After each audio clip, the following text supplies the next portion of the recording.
తెలంగాణ ఆవిర్భావ దినోత్సవ సందర్భంగా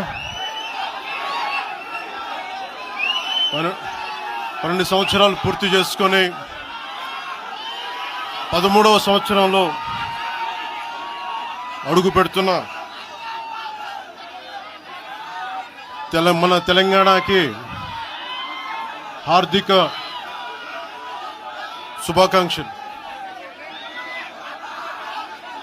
1,00,000 మంది పైగా జనసేన నాయకులు సైనికులు ఉన్న తెలంగాణలో ఈరోజు క్యాడర్ తరపున, నాయకుల తరపున, వీర మహిళల తరపున, జన సైనికుల తరపున దాదాపు 4 కోట్ల తెలంగాణ ప్రజలందరికీ హృదయపూర్వక శుభాకాంక్షలు తెలియజేసుకుంటా ఉన్నాం.